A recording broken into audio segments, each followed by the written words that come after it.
May mga hindi tayo nakikita na pinaniniwalaan natin.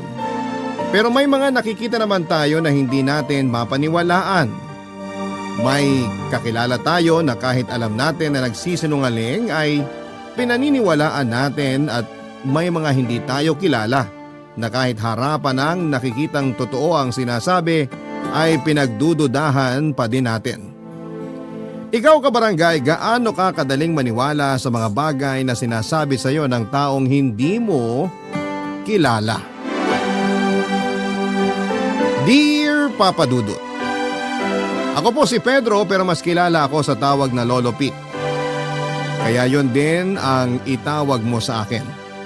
Ako ay 76 na taong gulang na. Medyo nanginginig na ang kamay ko kaya ang pinasulat ko ay ang aking pamangkin habang kinekwento ko sa kanya ang aking kwento. Sa edad kong ito ay kamakailan lang halos nangyari ang lahat ng ito. Noong mga unang buwan ng taong ito, Papa Dudut. Masasabi ko na masaya ako sa buhay ko dahil napagtapos ko na ang mga anak ko na itinaguyod ko mag-isa nang iwan ako ng dati kong asawa. Hindi ko na lamang ikakwento ang tungkol sa kanya bilang respeto dahil wala na din naman siya dito sa mundo. Sa aking kabataan ay nagsipag ako hindi lang para sa mga anak ko, kundi para na rin sa akin at sa ganitong mga panahon ng takip silim ng buhay. Kaya naman masasabi ko na kahit mag-isa lamang akong namumuhay ngayon, ay maayos ang aking estado dahil bukod sa pensyon, ay may ipon ako at nagpapadala pa ang mga anak ko ng pera. May mga asawa na ang mga anak ko at nasa ibang bansa na sila at doon na naninirahan, Papa Dudut.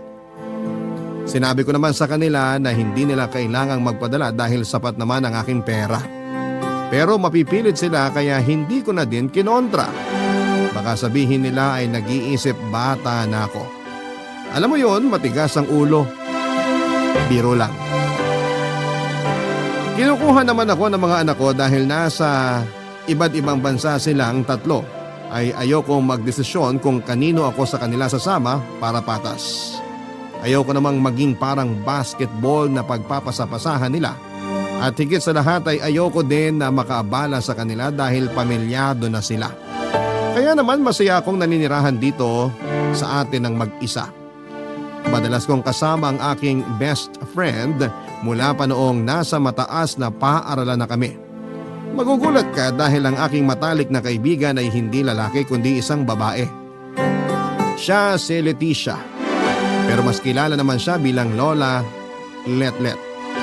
74 na taong gulang, balo na siya ng 30 taon.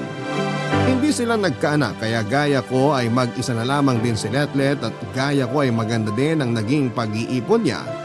Meron siyang pensyon, yun nga lang ay walang mga anak na nagpapadala sa kanya. Siya po ang kasakasama ko mula pa noon, may pagkakontrabida si Letlet. Pero dahil nasanay na ako kaya hinahayaan ko na lamang siya. Magsisimula ang aking kwento nang minsan nagpunta kami sa isang grocery. Papa Dudut, medyo mahina na ang tuhod ko kaya kinakailangan kong magdala ng wheelchair para kung sakaling mapagod o sumakit ang tuhod ko ay mauupuan ko yon. Sa bawat labas ko ay si Letlet ang kasama ko. At dahil mas malakas siya ay siya na rin ang nagtutulak ng wheelchair ko, Papa Dudut.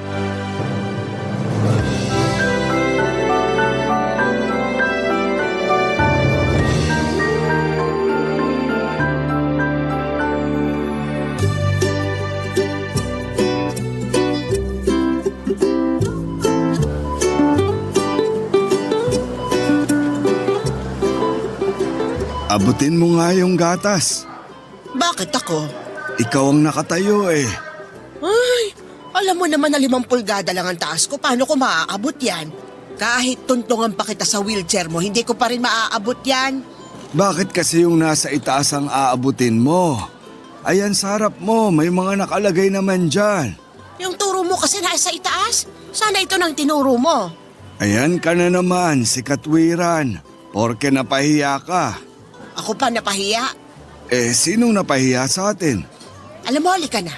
Marami pa tayong bibilhin. Abutin mo muna yung gatas. Ayan na. Oh, ilagay mo dyan sa kariton. Anong kariton? Puskart ang tawag dyan. Ano bang Tagalog ng cart? Halika na nga. Ang aga-aga, ang init ng ulo mo. Nagugutom na ako. Tapusin na lang natin ang pamimili para makakain na tayo. O siya, sige na. Hawakan mo na yung kariton ng pinamili at itutulak ko itong kariton mo. Bahala ka nga, ang dami mong pauso.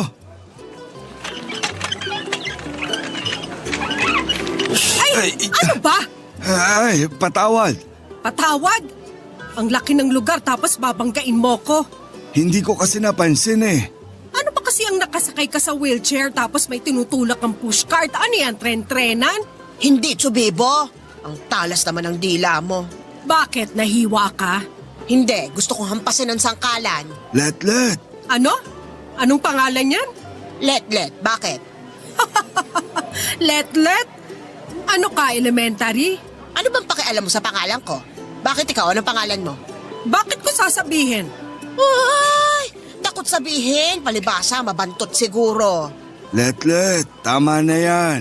Hoy, bruha! Hindi mabantot ang pangalan ko. O ano nga, bakit hindi mo masabi? Fonza. Bakit? Fonza? Ano yon? Babaeng punso? Let, tumigil ka na nga. Magandang araw, Fonza. Ako si Pete. Pete? Ano ka naman, high school? Baka Pet at hindi Pete ang pangalan mo. Tutal mukha ka ng alagain.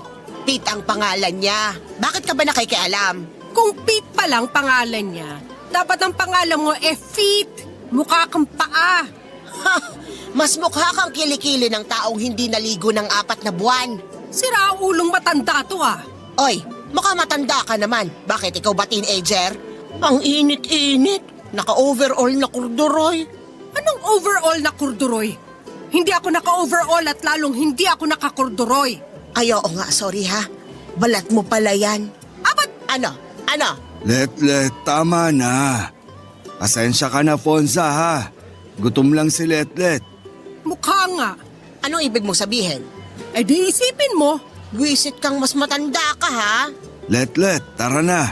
Mauna ka na doon. Itulak mo na yung kariton at ako na ang bahala sa wheelchair ko. Sumabay ka na sa akin at huwag kang magpaiwan dyan. Baka isama ka pa niyan sa daigdig niya. Mauna ka na. Pasensya ka na kay Let ha. Mabait naman yun. Mali lang ang gising. Pagsabihan mo yon ha. Mabuti pa lumayo na lang kayo sa akin para hindi masira ang araw ko. Sandali, maaari ko bang makuha ang numero ng telepono mo? Kung ayaw mo naman, kunin ko na lang ang FB account mo. Hoy, ang tanda mo na nagagaganyan ka pa? Magsama kayo ng asawa mo. Baka alis na nga. Sandali, hindi ko asawa si Let. Fonza!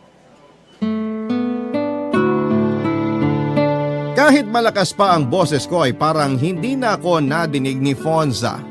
Gusto ko siyang habulin pero ang hirap humabol ng naka-wheelchair. Kahit may edad na si Fonza, alam mong maganda siya noong kabataan niya. Pero hindi yun ang nakatawag pansin sa akin kundi ang personality niya. Hanggang makauwi kami ay hindi tumigil ang bibig ni Let. Galit na galit siya kay Fonza. Tumahimik lamang siya noong kumakain na kami kasi may laman ang bibig niya. Pero matapos noon ay tuloy-tuloy ang paglabas ng inis at galit niya kay Fonza. Ako naman, papadudot kahit nadidinig ko ay hindi ko naiintindihan ang mga sinasabi niya dahil lumilipad ang aking utak kay Fonza. May mga tanong ang utak ko kung makikita ko pa ba siya? Kung oo, malapit na ba kaming muling magkita? Hindi siya maalis sa isip ko. Huli kong naramdaman ang ganitong pakiramdam noong makilala ko si Martina, ang aking asawa. Yun nga lang, iniwan niya ako pero hindi ko sila kinukumpara kundi ang sitwasyon ko lang sa ngayon. Magkaiba sila, sina Martina, mananahimik lang at iiwan ang isang sitwasyon na kabaliktaran naman ni Fonza. Ganon pa man ay hindi ko talaga may paliwanag kung bakit hindi siya maalis sa isip ko. Si Fonza ay nasa edad 74. Hindi malayo sa edad ko at kaedaran lang ni Let. Papadudot, ang mga tanong ko sa isip ko noon ay agad ding nasagot. Nang minsang namamasyal kami ni Letlet ay may nakita akong isang pwesto ng manghuhula. Sabi ko ay baka masagot ng manghuhula ang mga tanong ko tungkol kay Fonza, kaya kahit ayaw ni Letlet ay napilit ko siyang pumasok. Laking gulat ko nang makita ang manghuhula, Papa Dudut.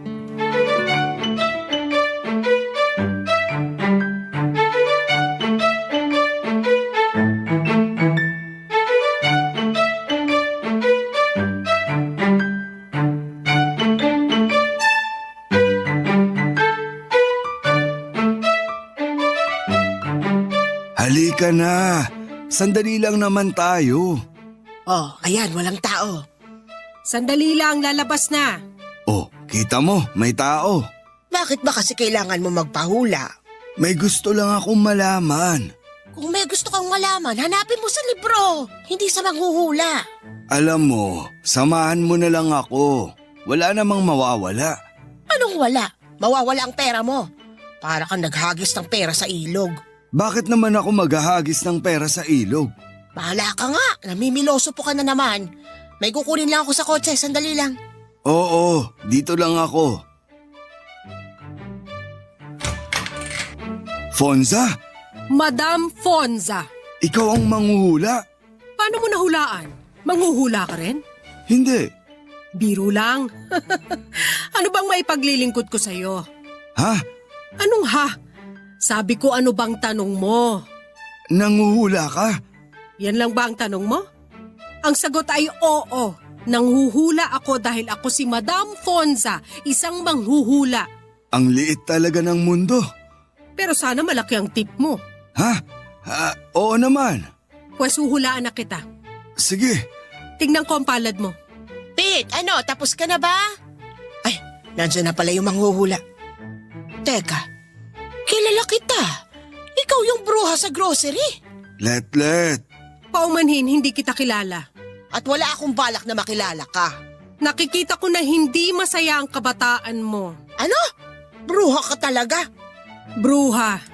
Yan ang madalas na i-alias noong unang panahon sa mga manghuhula dahil madalas pinapagkamalan silang mangkukulam. Ay, hindi pa ba? Kaya ko rin naman mangkulam. Tinatakot mo ba ako? Nay, kung magpapahula kayo, hintay muna ha kasi may nauna. Anong nay? Mahiya ka nga, mas mukha kang lola sa akin. Tama na nga yan, Letlet. Nagpapahula ako. Oh. Bago kita hulaan, kailangan ko munang maitaboy ang mga masamang elemento. Sige. Ale, pwedeng labas muna kayo. Huhulaan ko lang si Sir. Ano? Anong sinasabi mo? Masamang elemento ako? Wala akong sinabing ganyan. Anong wala? Sabi mo kay Pete, kailangan mo munang itaboy ang masamang elemento, tapos pinalalabas mo ako. Para lang naman sa privacy ni Sir. Ay, sinungaling ka. Madam Fonza, hayaan mo na si Letlet dyan. Wala naman akong tinatago dyan. Loyal ka pala sa misis mo. Ay, hindi ko siya misis. Ibig sabihin tama nga ako, nanay mo siya. Mangkukulam ka? Hindi niya ako nanay. Magkaibigan kami. Ah, alalay! Best friend. Letlet, ano ba? Gusto mo ba dyan na dyan ka o hintayin mo na lang ako sa labas? Dito lang ako. Mahirap na, baka kung ano-anong sabihin yan. Sige na, Madam Fonza. Pwede mo nang simulan. Nababasa ko sa palad mo na maaari kang mapahamak. May mga matagal ka ng kakilala na maaaring sirain ka. Sino yan? Hindi nakasulat sa palad mo pero close siya sa'yo. Ay, sira ulo ka pala eh. Ako lang naman ang malapit sa kanya ngayon eh. Ang ibig sabihin ni Madam Fonza, matagal ko nang kakilala. Ako pa rin yun eh. Te, guilty ka ba? Buisit. Ituloy mo na yan para makauwi na kami. Natapos ang araw na yon ng masaya ako, Papa Dudut. Pero si Letlet naman ang kabaligtaran. Sinabi ko na babalik ako kinabukasan para magpahula ulit. Sabi ni Letlet na huwag daw akong maging tanga dahil niloloko lamang ako ni Fonza. Pinilit ko siyang sumama pabalik pero ayaw na niya kaya sinabi ko na ako na lamang mag-isa ang babalik kay Fonza. Sa kanya sinabi na bahala daw ako sa buhay ko. Pero kinabukasan noong paalis na ako ay darating si Letlet at bihis. Tinanong ko kung saan pupunta at sasamahan daw niya ako. Natawa ako kasi akala ko ay ayaw niyang sumama. Kesyo hindi niya daw matiis na malaman na niloloko ako. Kung nandun daw siya ay makokontra niya ang mga maling gagawin at sasabihin ni Fonza. Nang dumating kami ay sinalubong na naman kami ng matamis ng ngiti ni Fonza. Hindi siya naapektuhan kay Letlet kahit may sinabi itong hindi maganda tungkol sa kanya. Iba si Fonza, kontrolado niya ang emosyon niya. Nakakagulat papadudot at hindi ko pa sinasabi ang pakay ko ay alam na niya. Alam niyang magpapahula ako, syempre kontra na naman si Letlet. Pag tinitignan ko na naman si Letlet ay tumatahimik siya. Kasi habang papunta kami doon ay nakiusap ako na huwag na niyang awayin si Fonza. Sabi ko na pilitin niyang pigilin ang galit niya. Kaya kada titig ko sa kanya ay tumatahimik siya. Hanggang sa hinulaan ako ni Fonza. Sinabi niya na mag-ingat daw ako at baka kung ano ang mangyari sa akin. Hindi na makakontra si Letlet hanggang sa makauwi kami. Siyempre masaya na naman ako at nakita ko si Fonza at kabaliktaran na naman si Letlet. Pagka-uwi ay sinabihan ko si Letlet na huwag munang umalis at baka kung ano nga ang mangyari. Sinabi pa niya na napaka-utu-utu ko daw at naniniwala ako sa pangi-scam ni Fonza. Kaya naman nanahimik na lamang ako kasi hahaba na naman kung mangangatwiran pa ako. Noong pauwi na si Letlet ay bigla akong nakaramdam ng pagsikip ng dibdib. Nahirapan akong huminga papadudot. Mabuti at nandun pa si Letlet at natawag niya ulit. Natawag niya ang aking driver at tinakbo nila ako sa ospital, papadudot. Barangay Love Stories. Barangay Love Stories. Buong magdamag ay nasa ospital ako. Hindi rin naman umalis si Letlet dahil wala namang ibang magbabantay sa akin. Nahihiya ako sa kanya kasi hindi na niya responsibilidad na magbantay pa sa akin sa ospital. Pero ginawa niya. Ayun, noong palabas na kami ng ospital, ang dami na namang nasabi ni Letlet. Kesyo kung ano-ano daw kasi ang kinakain ko. Kesyo wala daw akong pakialam sa kalusugan ko. Kesyo alam ko na daw na mahina ang puso ko kung ano-ano pa ang mga ginagawa ko. Natabunan na naman ako ng sermon pero hindi ko na lamang pinansin. Total ay binabantayan naman niya ako. Nang makauwi ay niyaya ko si Letlet na bumalik kay Fonza sa susunod na araw. Mas malaki pa ata sa higante ang reaksyon ni Letlet. Bakit daw kailangan ko na namang magpaloko? Saka ko pinaalala sa kanya na kundi dahil sa hula ni Madam Fonza ay malamang ay mag-isa lamang ako sa bahay at walang kasama nang mangyari ang pagsikip ng dibdib ko. Noong payapa na si Letlet ay saka ko sinabi na magpapasalamat lamang ako kay Fonza. Sinabi ni Letlet na mahina pa daw ako at kailangan ng pahinga kaya wag munang umalis. Pero mapilit ako kaya wala din siyang nagawa dahil ayaw niya naman akong pabayaan ay sumama pa din siya papadudot.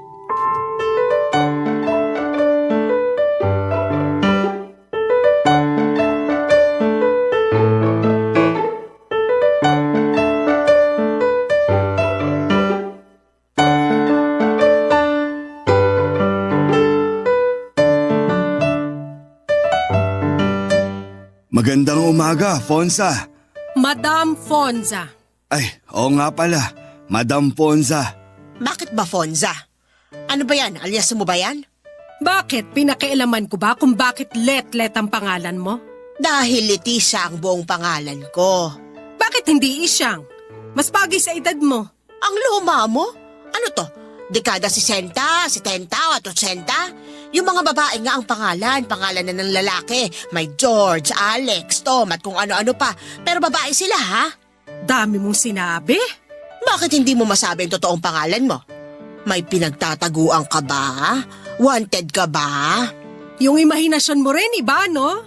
Sige, para manahimik ka, ang pangalan ko ay Alfonza. O ano, malayo ba? Alfonza? Maganda pala ang pangalan mo. Anong maganda sa Alfonza? Anong maganda sa Letlet? Sandali, Huwag na naman kayo mag-away. Hindi yan ang ipinunta namin dito. Huwag kang mag-alala, Pete. Sanay na ako sa mga ganyan. Marami nang nagpunta rito na ganyan, pero yan ang pinakamalala. Nako, ayoko na lang magsalita. Sa dami ng sinabi mo, ayaw mo pang magsalita, ah? Alfonza. Nasa trabaho ako kaya Madam Fonza ang itawag mo sa akin. Oo nga pala, Madam Fonza. Una, gusto kong magpasalamat kasi nabigyan mo ako ng babala kahapon. Kung hindi dahil sa hula mo, malamang wala na ako. Walang anuman. Bakit ano bang nangyari sa'yo? Bakit hindi mo hulaan? Shh! Let. Mabalik ako, Madam Fonza. Salamat uli. Ang ikalawang ipinunta ko dito, magpapahula uli ako. Magpapahula o magpapaloko? Ano? Anong sinasabi mo? Wala. Sabi ko pakibilisan nang makaalis na kami at gumanda na ang paligid. Huwag mo na lang siyang pansinin. Ano bang hula mo sa akin ngayon? Nakikita ko sa palad mo na hindi maganda ang bukas mo. Ha? Bakit? May nakikita akong sakuna. Sako na. Nako naman, nagpapaniwala ka dyan. Hindi ko na itutuloy. Ituloy mo. Huwag mo na lang pansinin si Letlet. Nasira na yung daloy ng energy. Paanong mangyayari? Hindi ko na masasagot kasi naputol na eh. Anong gagawin ko? Mag-ingat ka na lang. Natural, mag-iingat kami. Ikaw wag ka na mag-ingat. Bakit? Kasi para gumaan ang loob ko sa'yo, sasabihin mo na walang masamang mangyayari sa akin. Hindi, kasi ikaw na mismo ang masamang pangyayari. Ang lakas mo talagang mameste. Ano pa ang gagawin ko? Wala na akong ibang mapapayo kasi naputol na ang energy kaya hindi ko na makita kung anong mangyayari sa'yo. Basta mag-ingat ka na lang. Sige. Oh, ano yan? Bakit ang lungkot mo? Hindi naman totoo ang sinasabi ng matandang yan. Sige, kontrahin mo pa kaya lalong lumalala ang pwedeng mangyari eh. Letlet, tara na nga. Eto ang bayad ko. Dinagdagan ko na yan bilang pasasalamat. Ay salamat, balik ka uli. Hindi na. Salamat naman. O paano Pete, hihintayin kita ha? Oo, babalik ako. Pero paano kung may mangyari sa akin?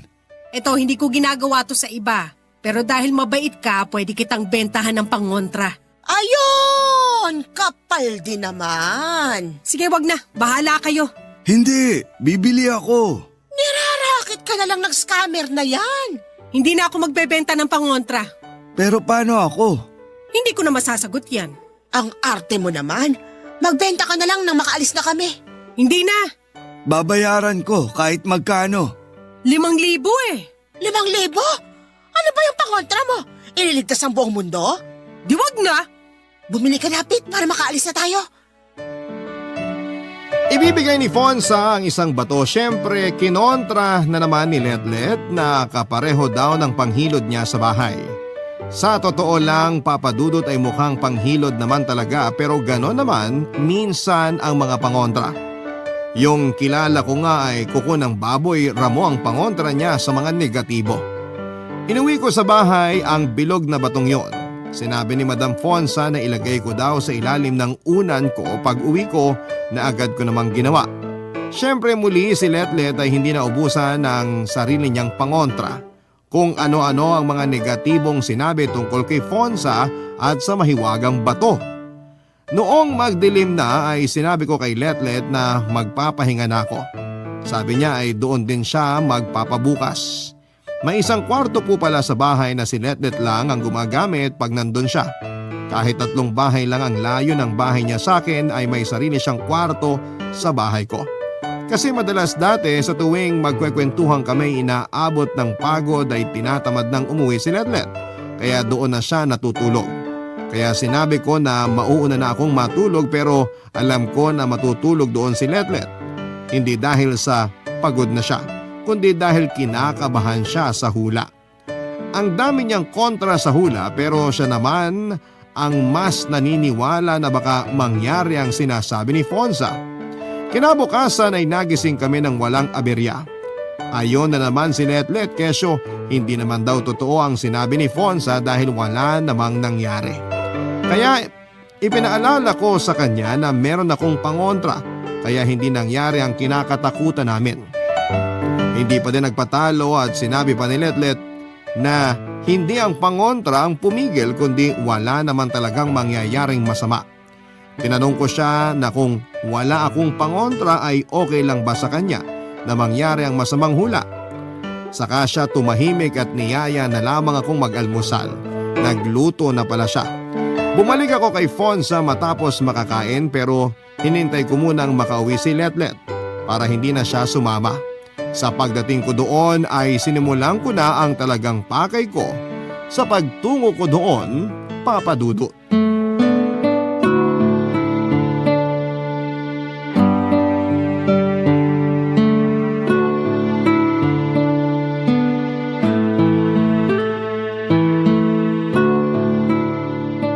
Good morning, Madam Fonza. Magandang umaga naman. Pero parang pakiramdam ko papangit. Ha? Bakit? Kasi papasok ang kontrabida mong kaibigan. Hindi ko siya kasama. Ayun, kaya pala parang lumiwanag ang paligid. Lumiwanag? Ay sorry, hindi mo pala nakikita kasi wala kang third eye. Third eye? Nakakakita ka din ng multo? Hindi ah. Yung third eye ko para sa aura lang ng tao. Ah, okay. Simulan na natin ang hulaan? Pwedeng mamaya na. Bakit? May gusto sana akong sabihin eh. Tungkol saan? Naku, huwag ka mag-alala. Hindi naman ako napipikon dun sa kaibigan mo. Sabi ko nga, sanay na ako sa mga ganon. Hindi tungkol kay Letlet. Eh tungkol saan? Tungkol sa'yo. Ha? May nagawa ba ako? Meron. Pasensya ka na, totoo naman ang hula ko. Namana ko to sa lola ko. Hindi ko maintindihan. Ano bang nagawa ko? Na-hypnotismo mo ako. Ano? Alam mo, magsimula na tayo. Akin na ang kamay mo. Hindi. Akin na ang kamay mo. Bakit? Ano to, manghuhula ka na rin? Hindi. Basta. Akin na ang kamay mo. Alam mo, parang hindi ko na nagugustuhan yung kinikilos mo, ha? Wala akong gagawing masama. Bakit kailangan mong hingi ng kamay ko? Basta, magtiwala ka lang. Ayan. Ano to? Sing-sing. Alam ko, Singsing. Bakit mo inilagay sa daliri ko? Kasi para sa'yo yan. Bakit? Dederetsoy na kita. Kaya ako laging nandito. Hindi dahil sa hula. Kundi dahil mahal kita. Ano ba yan? Kilabutan ka nga sa edad nating ito. Bakit? Sa pag-ibig, walang bata, walang matanda. Pasensya ka na ha. Wala na sa isip ko ang mga bagay na yan. Ganun ba? Akin na uli ang kamay mo. Ay bakit? Babawiin mo ang singsing? Teka lang, pwede ko namang pag-isipan. Oo, pag-iisipan ko tapos mag-usap na lang uli tayo. Hindi ko naman kukunin yung singsing. Makikipagkamay sana ako. Pero dahil sinabi mo na may pag-asa ako, ay sige, kaya ko pang maghintay. Sana humaba pa ang paghinga ko. Nakikita ko na medyo hindi na katagalan ng buhay mo. Pero yung kaibigan mo mahaba pa ang buhay nun. Masamang damo eh. Biro lang. Ano doon ang biro lang? Yung malapit na akong mamatay o yung masamang damo si Letlet? Siyempre yun tungkol sa buhay mo. Matagal ka pa sa mundo. Pero totoong ba sa mga ugali ng kaibigan mo? Hayaan mo na lang si Letlet. Pag nagkaayos kayo nun, masarap maging kaibigan yun. Masyadong maalalahanin. May tanong ako. Ano yun? Bakit hindi maging kayo? Imposible yun. Sobrang magkaibigan kami nun eh. Bakit marami ng mga magkaibigan na nagkakatuluyan ah? Ang sinasabi mo ba, tinatanggihan mo na ang pag-ibig ko? Ha? Hindi pa naman. Salamat at binigyan mo ko ng pag-asa. Simulan na natin ang hulaan at parang nangingilo ako. Bakit naman? Kasi parang hindi bagay yung mga sinasabi mo para sa edad natin eh. Sabi ko nga, walang bata o matanda sa pag-ibig. Sabi mo eh. Handa na ako. Saan? Sa hula mo. Ah, sige. Eto na ang palad ko. Hindi, barahang gagamitin ko ngayon. Ayaw mo na bang hawakan ng kamay ko? Hindi naman. Mas nararamdaman ko kasing enerhiya sa baraha. Ah, sige. Eto, may nakikita akong hindi maganda. Papa Dudut, hindi ko alam kung bakit parang tumindi ata yung hula sa akin. May makakaaway daw ako na matagal nang kakilala. Sino kaya? Mabibigo daw ako sa isang binabalak na gawin. Ano naman yung balak kong gawin? Siyempre hindi nakaligtas kay Letlet ang pagpunta na ginawa ko kay Fonza. Kaya para na naman akong bata na pinapagalitan ng nanay ko. Ine-enjoy ko na lamang minsan ang mga pagbubunganga sa akin ni Letlet kasi kahit doon ay bumabalik ako sa pagkabata ko. Pero siguro kaya na-enjoy ko din ay dahil hindi ko naranasan sa nanay ko yung palagi akong pinagsasabihan. Hindi ko alam kung dahil mabait ba ako o dahil napagod na si nanay sa kakabunganga sa akin. Ang tagal na kasi kaya limot ko na. Naalala ko tuloy bigla si nanay dahil sa ginagawa ni Letlet. Mabalik tayo sa kanya. Alam mo Papa Dudut, matapos magbunganga ni Letlet ay sa kanya ako yayayain na kumain. Kumbaga ay parang sopas ang sermon niya bago ang main course. Konsuelo na nga lang po ay masarap siyang magluto kaya hindi ako nawawala ng gana kahit ang kulit-kulit niyang tao. Nagyaya akong magpunta muli sa grocery nang may maramdaman ako, Papa Dudut. Barangay Love Stories. Barangay Love Stories. Papa Dudut, nanikip na naman ng dibdib ko. Pero sa pagkakataon na yon ay mas matindi dahil may sakit na akong nararamdaman. Inaatake na pala ako sa puso ng oras na yon kaya mabuti ay nandun na naman si Letlet para itakbo ako sa ospital. Sabi ng doktor ay mabuti na lang daw at naitakbo kaagad ako at malakas ang katawan ko. Kundi ay hindi ko nakakayanin ang nararamdaman kong sakit sa dibdib ko na yon. Ipagyayabang ko lang Papa Dudut, banidoso kasi ako noong kabataan ko. Mahilig akong mag-exercise at mga masusustansyang pagkain lang ang kinakain ko. Bukod pa doon ay hindi din ako nagsubok o natutong manigarilyo at uminom ng alak kung may okasyon. Ang isang boteng serbesa ay sapat na sa akin noon. Kinakabahan ako sa mga nangyari sa akin pero ang mas apektado ay si Letlet. Papagalitan na naman sana ako pero noong sinabi ko na baka na-stress ako dahil lagi niya akong binubungangaan ay napatigil siya. Nagtanong na lamang kung anong gusto kong kainin kaya sobrang napakahalaga sa akin ng pagkakaibigan namin ni Letlet kasi kahit na nag-aaway kami ay hindi siya lumalayo. Magagalit siya pero hanggang tampo lang. Hindi siya umaabot sa galit yung gaya ng ayaw niya akong makita o makausap. Minsan nga galit yon, hindi talaga ako tinitignan buong araw pero ang nakakatawa ay nakikipag-usap siya na may pagtataray pero sumasagot pag kinakausap mo. Yun nga lang ay hindi talaga siya tumitingin. Ayon kinabukasan ay nanakit ang kanyang lieg dahil sa stiff neck daw. Pero sa sobrang concern ni Letlet sa akin ay minsan ay umaabot na siya sa sobra.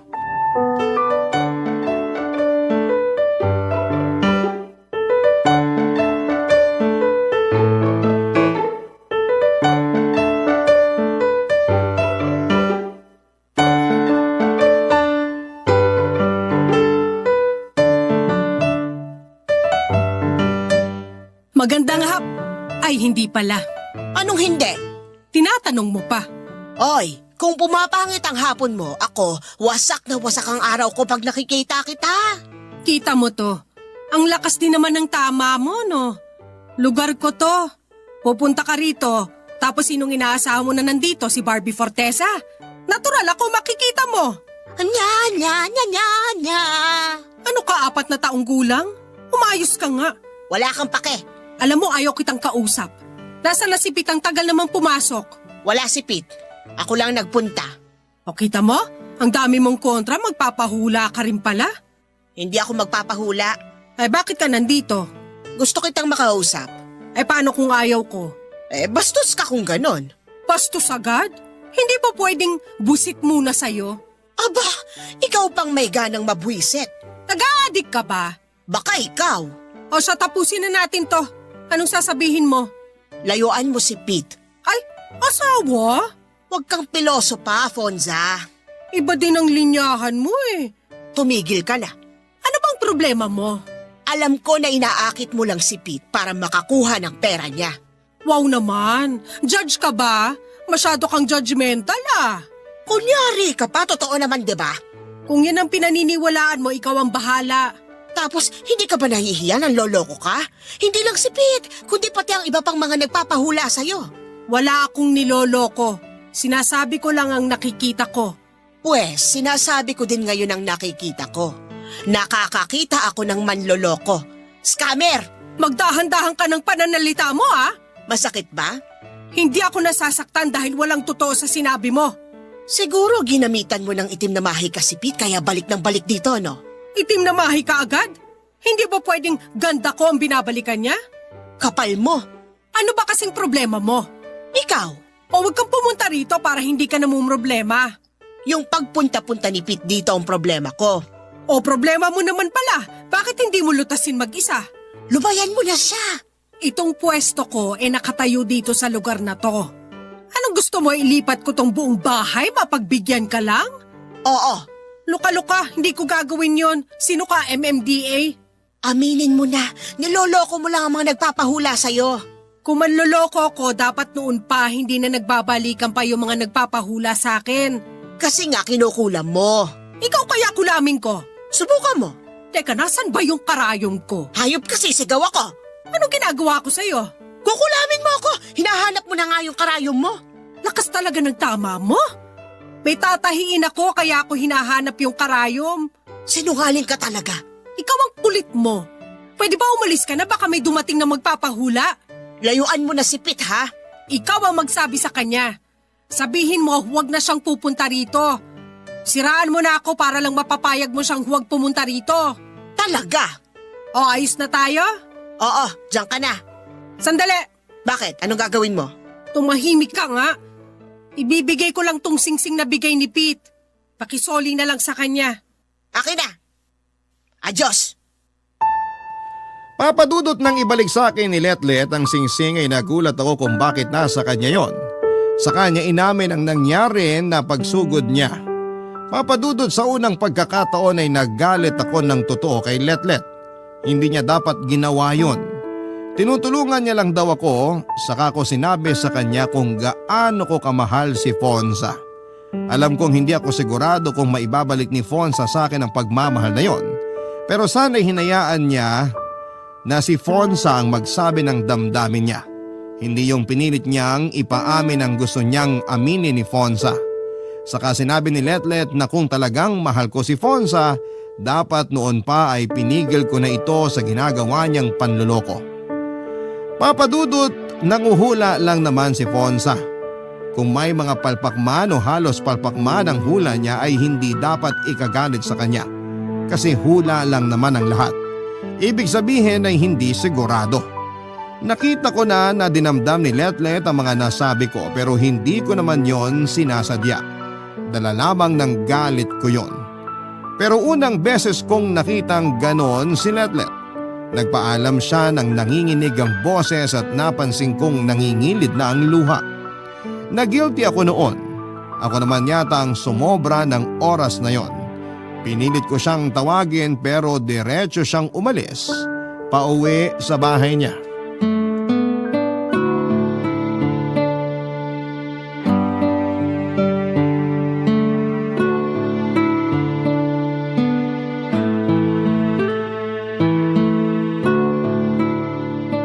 Sorry, sarado na. Fonza, Ay, Pete! Ikaw pala! Anong ginagawa mo rito? Sarado na ako, bukas ka na lang bumalik. kakausapin lang sana kita. Tungkol saan? Sigurado namang alam mo na. Hindi ko mahulaan kasi hapon na sarado na ang kapangyarihan ko. Fonza, hihingi sana ako ng pasensya. Saan naman? Fonza, huwag ka nang magmaang-maangan. Nagpunta si Letlet dito kaninang umaga. Ay nako, kailangan pa bang pag-usapan yan? Humihingi ako ng paumanhin. Ikaw na sana ang bahalang magpasensya sa kanya. Mabait naman yun. Minsan nga lang sumusobra. Hindi naman malaking bagay sa akin ang pagpunta ni Letlet dito. Salamat. Alam kong mabait si Letlet. Paano mo nalaman? Nung unang punta niya pa lang dito, nakita ko ng aura niya. Gaya mo, nakita ko rin ang aura mo. Anong ibig mong sabihin? Alam kong hindi ka naniniwala sa mga hula ko, tama? Ha? Hindi ako nagagalit. Hindi naman sa hindi ako naniniwala. Pero hindi naman talaga ang hula mo ang ipinupunta ko dito. Kundi ikaw. Ganun na rin yon. Pag hindi mo pinapansin ang hula ko, ibig sabihin hindi ka naniniwala. Siguro nga. At alam ko na ako ang pakay mo. Nahulaan mo yun? Hindi. Hindi naman ako manhid para hindi maramdaman yung halatang halata na pagkilos mo. Yun nga lang, pag pupunta ka, pinanghihinaan ka ng loob. Tama? Oo. Sabi ko sa'yo, magaling ako manghula eh. Ngayong ayos na ang ipinunta mo tungkol kay Letlet. Meron ka pa bang kailangan? Oo. Sige, ano pa yon? Gusto ko sanang ibalik sa'yo tong singsing. Para sa'yo talaga yan. Isinuli ko na nga, ibabalik mo pa. Pero binigay ko na to. Hindi dapat kinuha sa'yo ni Letlet. Yan ba ang sinabi niya sa'yo? Na kinuha niya sa akin yung singsing? Oo. Pasensya ka na. Hindi niya kinuha sa akin yan. Ibinalik ko talaga. Ha? Bakit? Dahil peke, Ano? biro lang. Masyado ka kasing seryoso. Alalahanin mo masama sa'yo ang masyadong ma-stress. Alam mo din yan. Sabihin na nating tsamba lang. Pero bakit mo ibinabalik tong singsing? Dahil sinabi ng konsensya ko na hindi nararapat sa akin ang singsing na yan. May mas nakahihigit na dapat magmay-ari ng singsing na yan. Anong ibig mong sabihin? Sino? Yan ang hindi ko alam. Yun lang ang sinabi sa akin ng konsensya ko. Pero… Walang pero. Ayan, hinulaan na kita. Libreng hula yon, ha? Sarado na! Oh, Letlet! Tuloy! Pasensya na, hindi ko alam na mag-uusap pala kayo. Babalik na lang ako sa ibang araw. Tapos na kami mag-usap. Halika na. Letlet, bakit ka narito? Hindi kita sinundan, ha? Hindi ko talaga alam na nandito ka. Gusto ko lang makausap si Fonza. Anong may paglilingkod ko? Pumunta lang ako para humingi ng paumanhin sa inasal ko kaninang umaga. Pagpasensyahan mo na ako. Makakaasa ka na hindi na kita guguluhin. Paalam. Letlet, sandali! Kailangan ko nang umalis. May kailangan pa akong gawin. Pakinggan mo muna si Pete. Alam ko na ang totoo. Alam kong hindi mo naman talaga kinuha sa kanya tong singsing. Bakit mo sinabi yun? Mabuti alam mo na. Kaya hihingi na din ako ng pasensya sa'yo. Hindi, Letlet. Ako ang hihingi ng pasensya. Nabigla lang ako sa mga nasabi ko sa'yo. Patawarin mo ako. Tapos na yon, nangyari na, nasabi na. Ngayon nagkapatawaran na tayo, maaari na tayong mabuhay ng tahimik. Binabati ko kayo. Paalam. Letlet! Papadudot masama talaga ang loob ni Letlet. Kahit napatawad niya ako ay hindi pa din siya naging tulad ng dati. Hindi na siya nagpupunta sa bahay, hindi na siya nagluluto o nagdadala sa bahay ng niluto niya. Doon pumasok lahat sa utak ko ang hula ni Fonza tungkol sa may makakaaway daw ako na matagal ko nang kakilala. Si Letlet pala yon, Papadudot. Walang detalye pero gusto kong maiayos muli ang mga maling nangyari. At tungkol naman sa isang bagay na mabibigo daw ako na binabala kong gawin. Naisip ko din ay yon ay ang balak na panliligaw kay Fonza. Wala na akong magagawa sa pagtanggi ni Fonza pero may magagawa pa ako para ayusin ang lamat sa amin ni Letlet. Papadudot, sinuyo ko ng todo si Letlet, ako naman ang nagluluto at dinadala ko sa kanya. Hindi naman siya galit at hindi niya ako tinataboy pero iba ang kilos niya, parang kakilala lang niya ako at hindi na gaya ng dati na malalim ang pagkakaibigan. Papadudot, doon ko naramdaman ang bagay na matagal kong sinayang. Papadudot, mahal ko pala si Letlet. Hindi lang bilang isang kaibigan kundi mas higit pa. Dinadasal-dasal ko noon na sana'y hindi pa huli ang lahat. Na sana'y maramdaman din ni Letlet ang nararamdaman ko para sa kanya. Nang magtapat ako kay Letlet ay umiyak siya. Hindi ko malaman ang gagawin. May nasabi ba akong hindi maganda? Mali ba ang pag-amin ko? Doon ko nalaman na matagal na din pala akong mahal ni Letlet ng higit pa sa binabala ko or ibinabalik ko sa mga ipinapakita niya sa akin noon. Balik sa dati ang relasyon namin pero hindi na bilang magkaibigan kundi bilang magkasintahan na.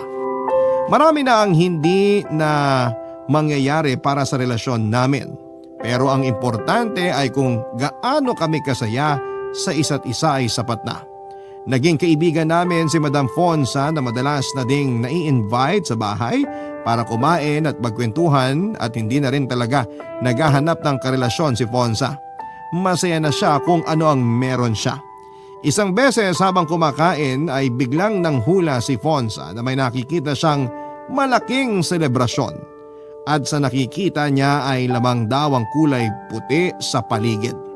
Papa Dudut, isa lang naman ang ibig sabihin ng pangitain na yon. Sana ay maisaayos namin sa lalong madaling panahon ng aming pagpapakasal. Salamat po Papa Dudut sa pagbibigay daan sa aking kwento at sa pagtatampok nito sa Barangay Love Stories. Maraming salamat din po sa Barangay LS, nawa ay pagpalain kayo ng husto.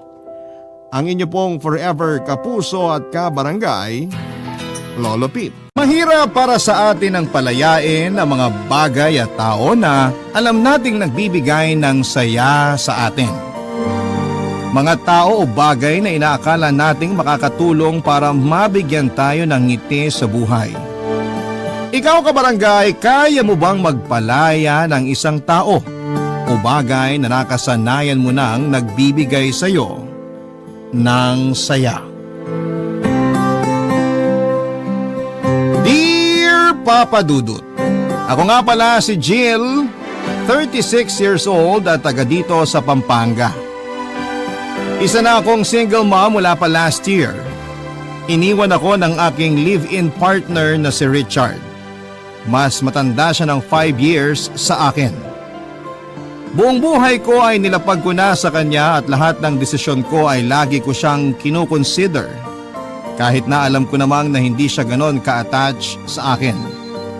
Mas minahal ko siya kesa sa sarili ko, Papa Dudut. At ang masakit pa doon ay ibinigay ko sa kanya ang lahat kaya nasaktan ako ng labis dahil hindi nasuklian ang pagmamahal na ibinigay ko sa kanya. Basta masaya siya, masaya na rin ako. Iyon ang naging mantra ko sa aming relasyon at sa buhay ko mismo, Papa Dudut. Lalo na noong nagkaroon kami ng anak. Hindi niya yon nagustuhan noong una dahil sinabi niyang hindi siya ready na maging isang ama. Nasaktan ako pero pinilit ko na lamang nakalimutan ang sinabi niya. Inisip ko na baka nga nabigla lang siya dahil akala niya ay safe kaming pareho.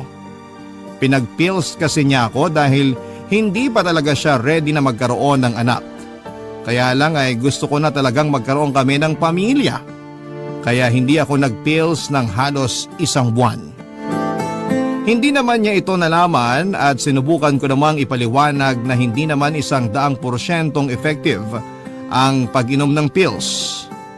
Naniwala naman siya. Naging masaya naman ang pagsasama namin noong nagkaroon kami ng anak.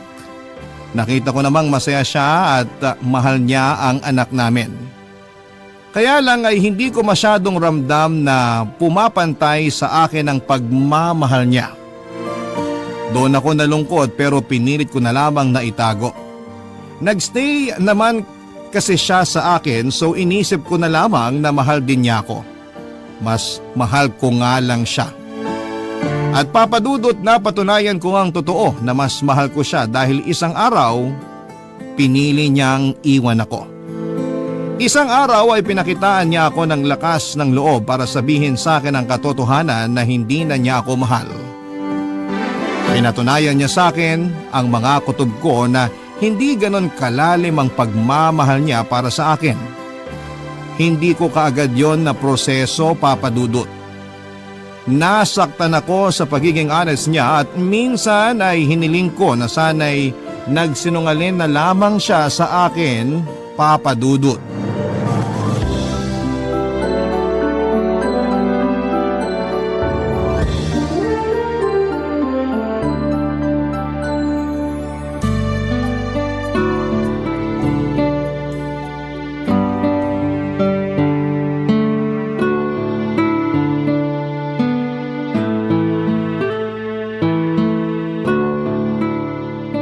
Tulog na ba ang anak natin? Oo, kakatulog lang. Kanina ka pa niya hinihintay. Sorry, may kinailangan lang kasi akong gawin. Hindi mo man lang sinagot yung tawag ko? Nakailang tawag kami ng anak mo kanina kasi gusto ko raw niyang makita at makausap man lang bago matulog. Sorry, Puro sorry na lang. Kailan ka ba babawi sa amin ng anak mo? hindi naman ako nagkulang sa anak natin. Pero sa akin, May kailangan tayong pag-usapan. dapat nga siguro mag-usap na tayo. Marami na kasi akong napapansin sa'yo eh. Mabuti naman at willing ka makipag-usap sa akin ngayon. Jill, ayoko na. Anong ayaw mo na? Ayoko na. Ayaw mo na? Ayaw mo nang pinipilit kitang kumain ng gulay? Ayaw mo nang samahan ako magsimba tuwing Miyerkules? Ayaw mo nang samahan ako manood ng TV pagka uwi mo galing trabaho? Alin siya ang ayaw mo at babaguhin ko? Wala nang kailangang baguhin. Ayoko na talaga. Klaruhin mo! Ayoko na sa relasyon natin. Ayoko na rin naman tong nangyayari sa relasyon natin pero hindi naman ibig sabihin ay susukuan ko na. Magkaiba tayo. Gusto ko na tong sukuan. Hindi ka pwedeng sumuko dahil may anak tayo. At hindi ko siya pababayaan. Yan ang mapapangako ko sa inyo. Paano ko bang hahawakan yung pangako na yan hindi mo nga natupad yung pangako mo na magsasama tayo habang buhay? Para sa anak natin, tutuparin ko ang pangako ko. At yung pangako mo sa nanay ng anak mo? Jill, huwag ka naman ganyan. Ikaw pa tong ang lakas ng loob na iwan ako samantalang ako lang naman tong nag-e-effort sa relasyon natin. Ayun na nga eh. Ikaw na lang nag-e-effort. Hindi mo ba makitang unfair yun? Unfair talaga sa part ko. Tapos ikaw pa tong may gana mang iwan? Nagpapakatotoo lang ako. Hindi na kita mahal. Hindi na ako masaya. At sa tingin mo ako masaya? Kaya nga palayain na natin ang isa't isa para maging masaya na tayo. Alam mong kayo ng anak natin ang nagpapasaya sa akin. Huwag mo namang basta bawiin yun. Ang tagal na nating magkarelasyon ni hindi nga ako nagdemand sa'yo ng kasal kasi alam kong ayaw mo. Nakailang sumbat ka na sa kasal sa akin. Kasi ang tagal ko nang hinihingi pero hindi mo magawang ibigay. Kasi hindi ako ready. O talagang hindi lang ako yung gusto mo makasama habang buhay. Sa akin ka hindi ready, di ba? Hindi madaling aminin pero totoo. Hindi ikaw ang gusto kong makasama habang buhay. Ay, Richard! Ramdam ko naman yan una pa lang. Hindi lang ako nagsalita. Kasi akala ko magagawa ng paraan ng oras yung nararamdaman mo para sa akin. Umasa ako na mamahalin mo rin ako tulad ng pagmamahal ko sa'yo. Ni minsan di mo sinubukang pumantay sa nararamdaman ko. Napakatamad mong magmahal. Yun na nga ang problema. Lagi mo hinihiling na pantayan kong pagmamahal mo sa akin. Isa hindi ko nga magawa. O ayaw mo lang gawin talaga. Siguro nga, oo. Tatanggapin mo na lang? Wala man lang pagbabago para sa anak mo? Hindi ako nagkulang sa anak natin. Kaya alam kong wala akong dapat gawing pagbabago. Ang makasarili mo! Hindi ba mas makasarili ka kasi ayaw mo akong palayain kahit alam mong ayoko na? Para to sa anak natin! Bakit ba mas ramdam kong ginagawa mo to para sa sarili mo?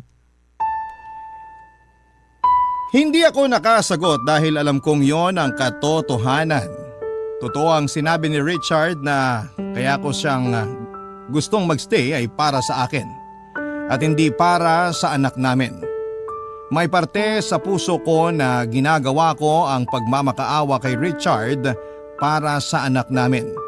Pero mas malaking parte noon ay ginagawa ko para sa sarili ko. Buong gabi ay nakiusap ako kay Richard na huwag na akong iwanan. Nilatag ko ang iba pang mga kadahilanan para magstay siya pero lahat ng yon ay tinabla niya. Desperada na ako para hindi siya umalis sa buhay ko, Papa Dudut. Nagwala ako, sinaktan ko siya ng pisikal at nagpaulit-ulit ang pagmamakaawa ko sa kanya. Alam kong napalala noon ang kagustuhan niyang umalis na. Pero hindi ko napigilan ang sarili kong ipakita ang totoong emosyon ko. Ang tagal kong tinago lahat ng sakit tapos sa huli ay iiwanan niya lamang ako. Natapakan ang emosyon ko at lumaban ang katawan ko. Hindi naman inilagan ni Richard ang mga pananakit ko sa kanya at sa mga masasakit na salita ko. Inubos ko talaga ang lahat ng nasa puso ko baka sakaling makatulong sa pag-move on ko. Kung hindi lang nagising ang anak namin, hindi sana ako titigil sa pananakit kay Richard. Kinuha namang pagkakataon yon ni Richard para umalis na. Wala siyang kinuhang mga damit. Pagbalik ko sa sala, hindi ko na siya nadatnan doon at nanlumo ako. Hindi pa ako tapos magmakaawa at hindi pa ako tapos sabihin lahat ng sama ng loob ko sa kanya. Wala tuloy akong nagawa kundi ang umiyak na lamang mag-isa. Hindi nalaman ng anak namin ang nangyari at hindi ko rin alam kung paano noon ipapaliwanag sa anak namin na iniwan na kami ng ama niya. Naiwan ako mag-isa sa pangangalaga ng anak namin, Papa Dudut. Kahit tinupad naman ni Richard ang pangako niyang sustento sa aming mag-ina, ay hindi pa rin yon naging sapat at gusto ko pa rin ang buong pamilya, Papa Dudut. At pinangako ko sa sarili kong hindi ako titigil hanggat hindi ko napababalik sa buhay ko si Richard. Desidido akong bumawi siya sa kahit na anong paraan. Nakayanan kong tiisin ang kakarampot na pagmamahal niya dati. Alam kong makakayanan ko pa rin yon sa mga susunod, Papa Dudut.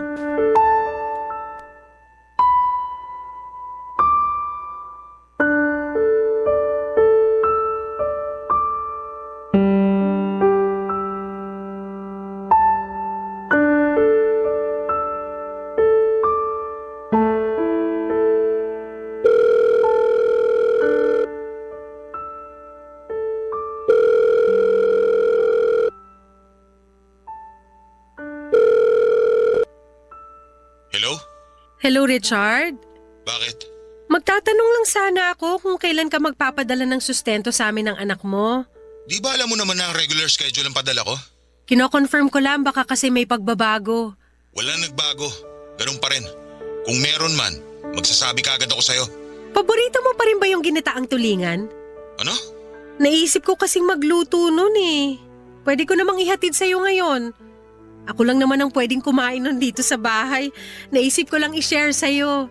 Hindi na. May mga natira pa akong ulam dito. I-ref mo na lang para may makain ka kapag naumay ka sa mga ulam mo dyan. Ang layo ng bahay mo sa bahay ko ngayon. Hindi mo na kailangan ipadala. Mahal magpa-deliver. Hindi ko naman ipapadeliver sa iba. Ako na mismo ang maghahatid. Jill, hindi na kailangan. Pero paborito mo yung ginataang tulingan, di ba? Dati yon. Akala ko ba walang nagbago? Saan na naman ba papunta ang usapang to, Jill?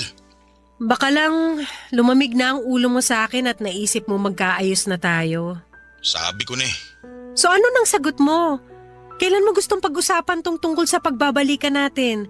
Nakailang buwan na rin naman na tayong hiwalay. Baka nakapag-isip ka na ng tama. Jill, wala na akong balak makipag-usap pa tungkol sa relasyon natin. Wala na tayong ibang dapat pag-usapan kundi ang anak natin. Ito na yung tama para sa sitwasyon natin.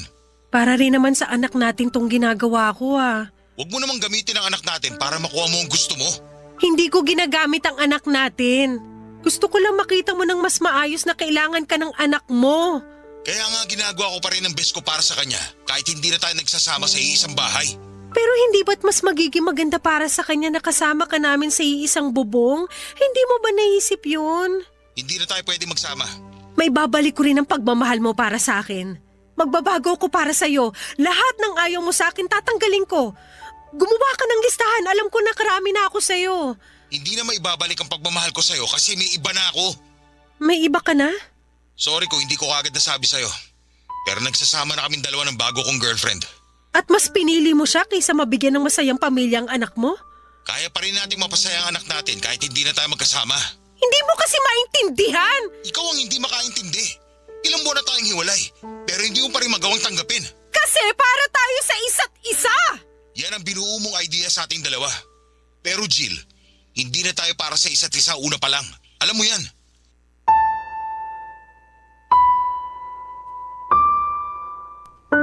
Lagi na lamang kay Richard ang huling salita, Papa Dudut. Hindi na naman ako nanalo dahil alam kong tama naman siya. Alam kong hindi kami para sa isa't isa pero pinipilit ko dahil siya na yung buhay ko. Mali nga na gawing mong mundo ang isang tao pero sa ganitong paraan ako naging masaya. Kaya nung umalis si Richard ay nawala na ako ng dahilan para magpatuloy pa. Kahit mismong anak namin ay hindi na ibigay ang saya na dulot sa akin ni Richard. Nakaka-guilty ang ganong pakiramdam pero totoo akong tao at alam kong ito ang totoong nararamdaman ko. Papadudot, after kong nalaman na may iba na ang karelasyon si Richard ay nadurog ako. Hindi ko naalaga ang maayos ang anak ko at kinailangan ko muna siyang ipaalaga sa magulang ko para maproseso ko ang nangyari sa amin ni Richard. Nagkulong lamang ako sa bahay at iniyak ko ang lahat ng sama ng loob ko. Panay ang tingin ko noon sa pictures namin ni Richard dahil sobrang nami-miss ko na siya. Binalikan ko ang lahat ng conversation namin noong nagsisimula pa lamang ang relasyon namin. Alam kong sinasaktan ko lamang ang sarili ko sa ginagawa ko. Pero hindi ko mapigilang sariwain noon ang nakaraan namin. Naging masaya naman kami dati kahit na nakukulangan ako sa pagmamahal niya sa akin. Kung nakontento na lamang sana ako dati at hindi na lang laging nagrereklamo sa kanya sa sama ng loob ko dahil hindi ko masyadong maramdaman ang pagmamahal niya. Sana'y hindi kami nagkahiwalay. Sana'y natuto akong tanggapin na lamang kung ano lang ang kaya ni Richard kung yun lamang ang paraan para magstay siya sa buhay ko. Pinagod ko rin ang sarili ko sa kakaisip ng paraan para makuha ko siya pabalik sa buhay ko, papadudot. Hanggang sa bigla ko naalala ang tiyahing kong nasa probinsya. Napangiti ako dahil nakaisip na ako ng magandang plano at kailangan ko ang tiyahin ko para may sakatuparan yon. Papadudot, alam ko na ang gagawin ko at sigurado na ako noon na makukuha ko pabalik si Richard. Dahil noon ay napatigil na ako sa pag-iyak. Dahil doon ay gumaan na ang pakiramdam ko dahil mababawi ko na kung sino ang para sa akin, papadudot. Barangay Love Stories. Barangay Love Stories. Papadudot, hindi ko muna kinuha ang anak ko sa mga magulang ko dahil kinailangan kong umuwi ng probinsya para puntahan ang tiyaming ko na noon ay 60 years old na. Matandang dalaga at nakatira malayo sa mga kamag-anak namin. Naging close kami ni Tiyaming noong bata pa lamang ako. Pinsan siya ng nanay ko at siya ang pinaka-paborito kong kamag-anak sa lahat dahil kaya niya akong intindihin. Ako lang din ang nakakaunawa sa kanya dahil tingin ko sa kanya ay mabuting tao. Samantalang ang tingin sa kanya ng iba naming kamag-anak ay weirdo at may sapak sa utak. Hindi ko nakita yon sa kanya. Nakita kong matalino siya at mayaman ang espiritualidad niya. Kaya mas lalo akong napalapit sa kanya dahil gusto kong malaman ang mga bagay na hindi pa alam ng karamihan. Kaya lang ay kinailangan niyang umalis sa barangay namin dahil hinuhusgahan na siya ng mga kakilala namin base sa ginagawa niyang kabuhayan. May sabi-sabi kasi sa barangay namin na isang mangkukulam ang tiyaming ko. Kahit mga kamag-anak ko mismo ay pinapaniwalaan yon. Bata pa lamang ako noon pero alam kong may katotohanan ng sinasabi nila. Tuwing may nakakaaway si Tiyaming sa lugar namin ay inaasahan ng lahat na may mangyayaring hindi maganda sa tao na yon at walang naging palya yon, papadudot. Sa kwarto ni Tiyaming minsan na akong nakapasok. Wala ni isa sa mga kamag-anak ko ang nagtangkang pumasok doon maliban sa akin. Hindi ko na inulit dahil natakot ako sa mga nakasabit sa kanyang dingding lalo na ang itim na kandila at iba't ibang larawan ng mga taong kakilala at hindi ko kakilala. Hindi ko naman yon pinaalam sa kanya o sa kahit na sino dahil gusto kong protektahan ang tiyahin ko dahil naging maayos naman siya sa akin. Kaya ang laking lungkot ko noong napilitan siyang lumayo para hindi na rin madamay kaming pamilya niya. Tumira siya sa isang liblib na lugar kung saan ay hindi ganong kadaling makapunta pero nagawa ko. Dahil gusto ko nang magkabalikan kami ni Richard at alam kong si Tiyaming lang ang tunay na makakatulong sa akin. Siya ang magiging tulay ko para magawa ko yon. Ang tagal na rin noong huli ko siyang nakita at nanibago siya sa akin nang muli kaming magkita, Papa Dudut.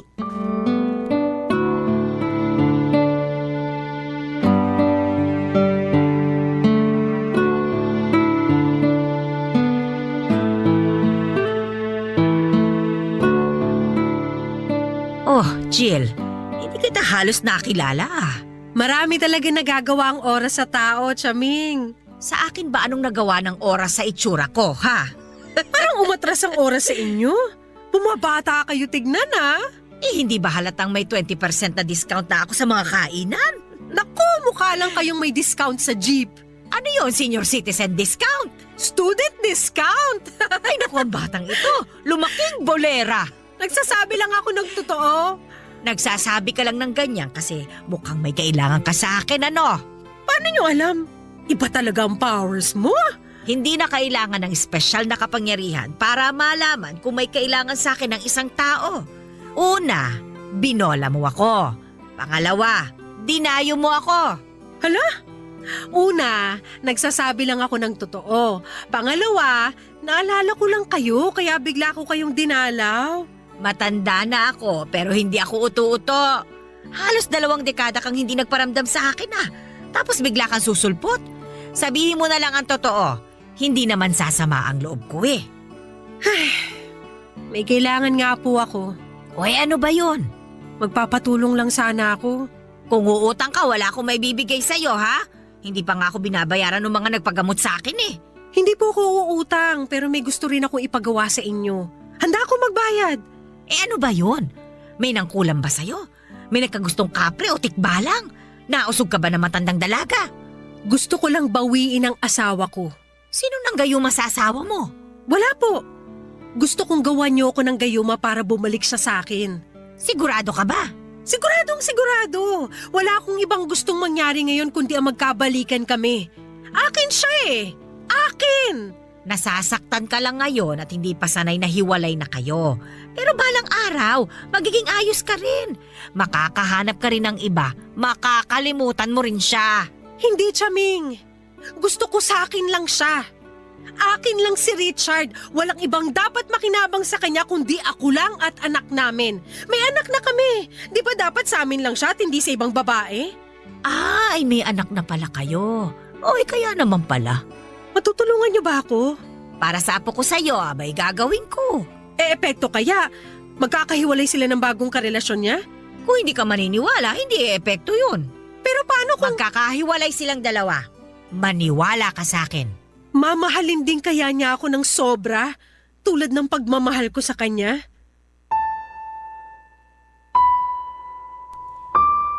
Hindi nakapagsalita si Chaming sa huling tanong ko, Papa Dudut, kahit siya ay hindi naging sigurado sa pwedeng mangyari. Nasabi niya sa akin na kaya niyang paghiwalayin sina Richard at ang bagong karelasyon nito pero hindi niya may pangakong magiging kapantay ng pagmamahal ko ang pagmamahal ni Richard sa akin. Tinanggap ko na lamang yon kasi ang habol ko lang din naman ay ang magkabalikan kami. Ayoko talagang mabuhay ng mag-isa nang hindi kasama si Richard kaya ako yun nagawa, Papa Dudut. Hinanda lahat ni Chaming ang kailangan niya sa orasyon na gagawin niya. Kinuha niya rin ang ibang impormasyon tungkol kay Richard at sa bago nitong girlfriend.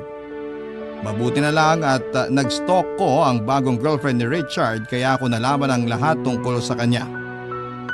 May kasikatan din kasi ang babaeng yon sa social media kaya madali ko lang nahagilap ang mga impormasyon tungkol sa kanya. Matapos noon ay sinimulan na nga ni Chaming ang orasyon. Ginamitan niya yon ng itim na kandila at ibang spices. Hindi na ako nagtanong kung ano ang mga yon. Pinagmasdan ko na lamang at dinasal na sana ay magkaroon ng katuparan ang orasyon na yon, Papa Dudut. Umuwi na rin ako after noon at binilinan ako ni Chaming na huwag masyadong isipin ang ginawa naming orasyon para magkaroon yon ng katuparan. Nahirapan ako roon dahil kapit na kapit ako na matutulungan ako noon para magkabalikan kami ni Richard. Pagkarating ko ng bahay ay tinawagan ko na ang mga magulang ko para kunin ang anak ko. Hinatid naman nila sa bahay at napansin nilang ganado akong muli. Hindi na ako nagkwento dahil malamang ay kukontrahin nila ang ginawa kong paglapit kay Chaming, lalo na ang nanay ko na sagrado katoliko. Makalipas nga ang ilang araw ay kinumusta ko si Richard Papadudut. Nagbabaka sakali akong may nangyari na dahil napansin kong nagpo-post na siya ng malungkot sa kanyang Facebook. Lihim akong nasiyahan dahil pakiramdam ko ay yun ang katuparan ng hiling ko. Ilang beses ko siyang tinawagan pero hindi niya sinagot. Hanggang sa pinuntahan ko na lamang siya sa bahay niya. Iniwan ko munang muli ang anak namin sa magulang ko dahil may naisip akong plano, Papa Dudut.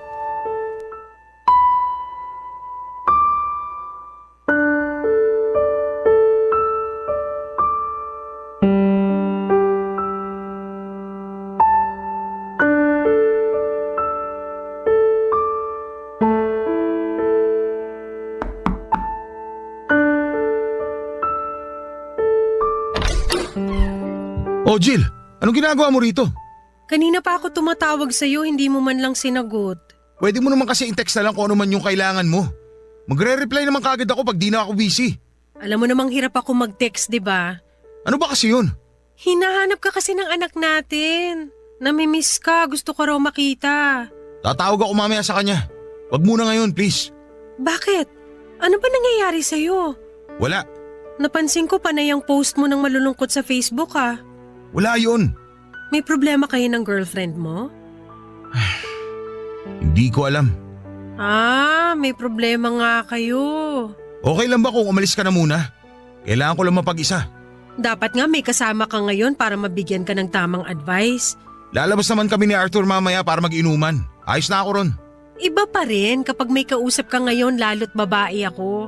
Alam ko ang takbo ng utak ng mga babae. Bakit? Hindi ka ba busy? Andito ba ako ngayon kung busy ako? Eh yung anak natin, nasan? Nasa magulang ko. Pinabantayan ko muna kasi medyo nag-aalala rin ako sa'yo eh.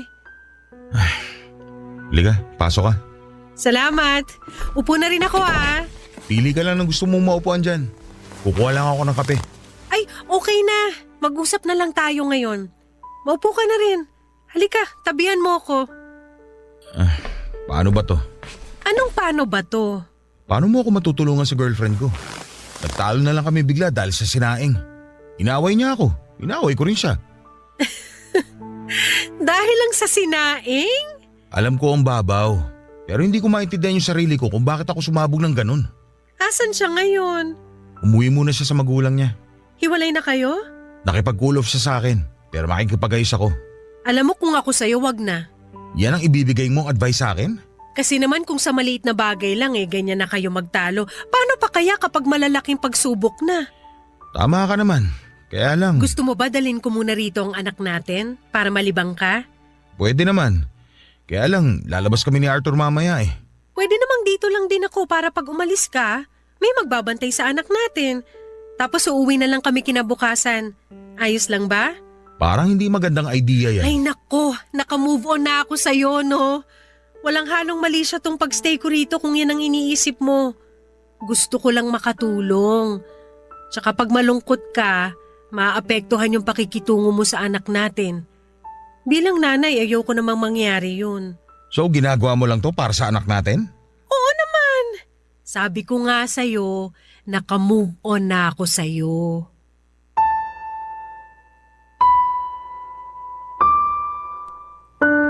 Siyempre, nagsinungaling ako kay Richard para payagan niya akong mag-overnight sa bahay niya. Kailangan ko rin kasing makibalita at natuwa talaga ako sa nangyari. Kinuha ko ang anak namin at saka dinala sa bahay ni Richard. Natuwa kong makita silang masayang magkasamang mag-ama. Parang nabuo ulit kaming pamilya. Hindi na rin natuloy na umalis si Richard kasama ang kaibigan niyang si Arthur. Nag-decide na lamang siya na manood kaming pamilya ng pelikula sa bagong TV niya. Hindi ko may paliwanag ang sayang nararamdaman ko ng mga oras na yon at naging magaan din ang pakikitungo sa akin ni Richard.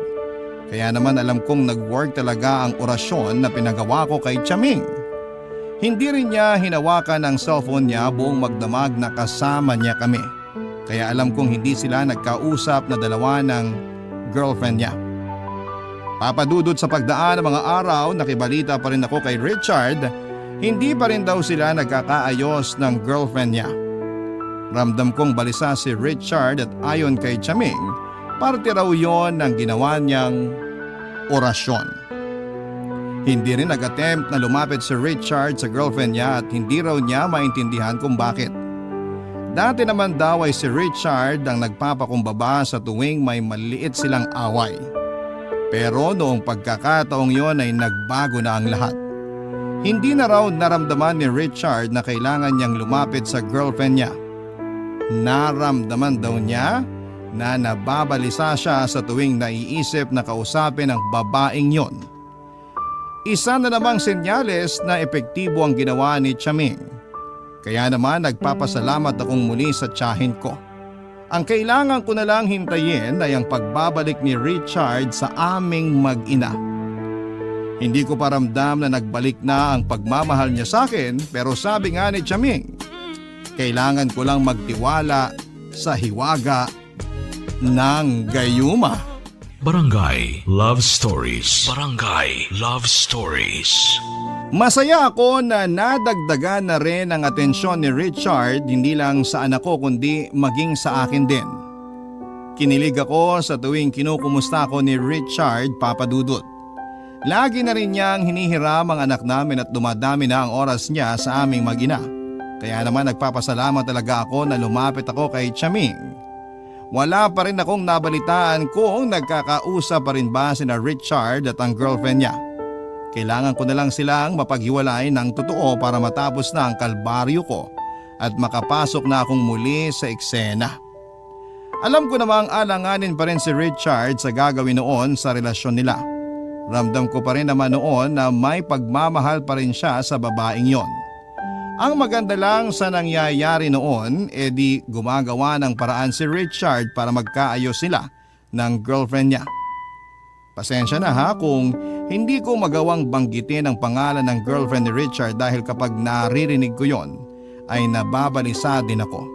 Sinabi ni Chaming na normal lang daw yon sa mga nagpagawa ng orasyon. Papadudot, inakala kong magtutuloy-tuloy na ang magandang balita na hindi na nga magkakaayos sina Richard at ang girlfriend niya. Hanggang isang araw ay napansin ko na lamang na parang biglang nagbago si Richard. Hindi na siya dumadalaw noon sa bahay namin at bihira na rin kung hiramin niya ang anak namin kahit na day off niya. Kinutuba na ako lalo na at bihira na rin niyang sagutin ang mga tawag ko. Alam kong may mali na. Tinanong ko si Richard kung nagkaayos na ba sila ng girlfriend niya at sinabi niyang oo. Nagkabalika na raw sila. Nadurog muli ang puso ko, Papa Dudut. Iniwan kong muli ang anak ko sa mga magulang ko at saka pinuntahan si Chaming para itanong kung bakit nagkabalikan pa rin silang dalawa, gayong malakas naman ang ginawang orasyon ni Chaming. Nung nakarating na ako sa bahay niya, saktong kakalis lang ng dalawang customer niya, Papa Dudut.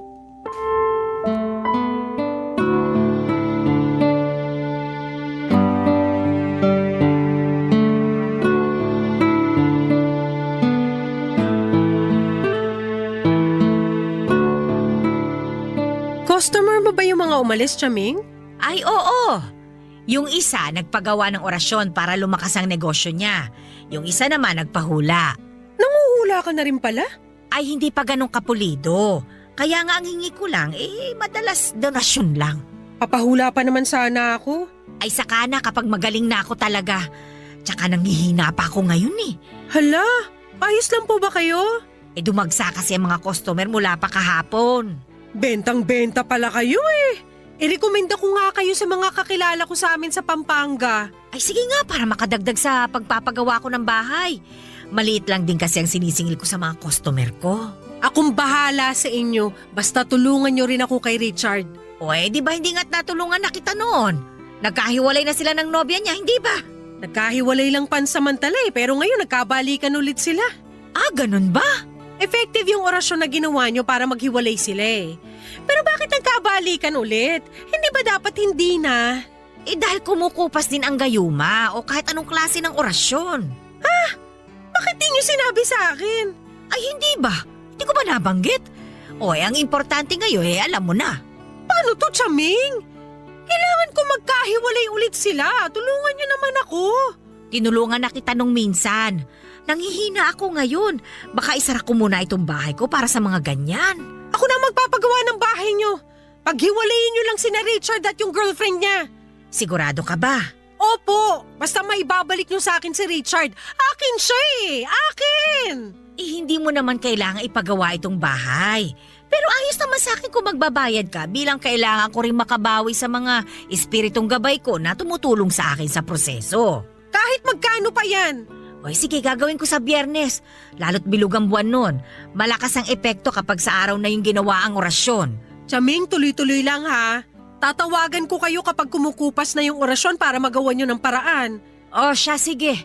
Lulutuin ko lagi ang kandila. Masiguro lang na magkahiwalay sila ulit. Salamat, Chaming. Pero tandaan mo, Jill, ha? Lahat ng ginagawa kong ito ay may kapalit. Babayaran ko naman po kayo eh. Kapalit sa'yo. May balik ito sa'yo. Naiintindihan mo ba? Hindi ko sinagot ang tanong ni Chaming, Papa Dudut. Doon ko lang na-realize na may kapalit nga naman ang paglapit sa mga ganong ritual. Pero sabog ako mula sa pagmamahal ko kay Richard kaya sinabi kong ayos lang. Napansin kong nadismaya si Chaming sa sinagot ko. Kaya lang ay hindi na rin siya nagsalita pa. Nagpaalam na rin ako dahil kailangan ko nang sunduin ang anak ko at habang nasa bus ako ay nakaramdam ako ng takot sa posibleng maging balik sa akin ng pinagawa ko. Kaya lang Papa Dudut, mas nang ibabaw talaga ang kagustuhan kong makuha pabalik si Richard. Natikman kong muli ang atensyon niya mula nung nagkahiwalay sila pansamantala ng girlfriend niya. Kaya lang mabilis din yung nawala dahil kumupas na pala ang orasyon na pinagawa ko. Sumapit nga ang araw ng Biyernes, kabilugan ng buwan. Saktong 3:00 daw ng madaling araw nang simula ni Chaming ang ritual. Excited na naman ako sa magiging pagbabago ng trato ni Richard sa aming mag-ina. Kaya lang ay hindi agad umepekto tulad ng dati. Ilang beses kong kinulit si Chaming pero sinabi niyang habaan ko ang pasensya dahil di e-epekto kapag nagmamadali ako o masyado akong atat. Sinubukan kong magpasensya at makalipas lang ang 2 linggo ay nagkahiwalay muli sina Richard at ang kanyang girlfriend. Naibalik muli sa aming mag-ina ang atensyon ni Richard. Natuwa na naman ako. Hiniling kong muli kay Chaming na lutuin pa ang kandila niya at sumunod naman siya. Napagastos ako dahil gusto kong masiguradong babalik si Richard sa akin. Nagtuloy-tuloy naman ang magandang balita para sa akin. Ramdam ko noon na wala na ngang balikang mangyayari sa pagitan ni na Richard at ng kanyang girlfriend. Binura na rin kasi ni Richard ang mga pictures nila ng girlfriend niya sa social media accounts nito. Lumaki tuloy ang pag-asa kong magkakabalikan kami lalo't malungkot si Richard. Inabot ng 5 buwan ang saya ko hanggang isang araw ay nabalitaan ko na lamang na ikakasal na silang dalawa. Gumuho ang mundo ko. Nagmadali akong pinuntahan si Chaming para itanong kung bakit ganon ang nangyari. Akala ko noon ay mapapasa akin ng muli si Richard, bakit biglang bumalik siya sa babaeng yon.